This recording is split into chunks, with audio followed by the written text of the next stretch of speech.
Let Senator De La Rosa speak first. Go ahead. We have a very sad experience, Mr. President.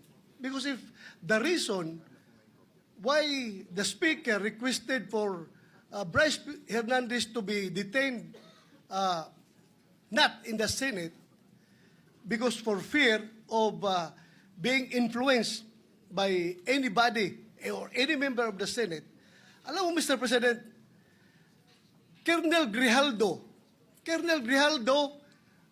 nag-testify dito sa ating committee about the wrongdoings of the members of the Quadcom. Nagsumbong siya dito, Mr. President. And after he read his statement, sabi niya sa amin, Sir, can I be protected by the Senate? Dahil alam kong pinag-initan ako ngayon ng House. So, I share the information to the committee and even to the leadership of the Senate. But the following day, or the days after, he was required to appear before the Quadcom and he was cited in contempt. Nang siya ay na-contempt, kinulong siya doon. At nang kinulong siya doon, look what happened. Binubombard siya doon, pinupuntahan siya doon at sinasabihan na huwag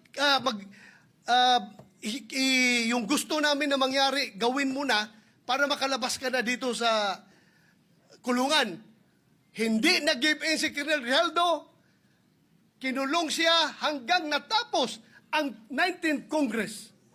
So, Mr. President, sila ay takot sa kanilang ginagawa mismo. Hindi po yan gagawain ng Senado na mag-impluensya ng resource person. Never pa nangyari yan na mayroong pumunta doon sa baba, tinakot yung nakakulong contempt, cited in contempt na resource person.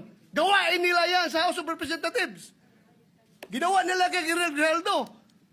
Kaya huwag tayong basta-basta bumigay sa kanila dahil we should be independent from them, Mr. President. Hindi natin sila dapat sundin kung anong kagustuhan nila. We have to stand on our own. Thank you, Mr. President.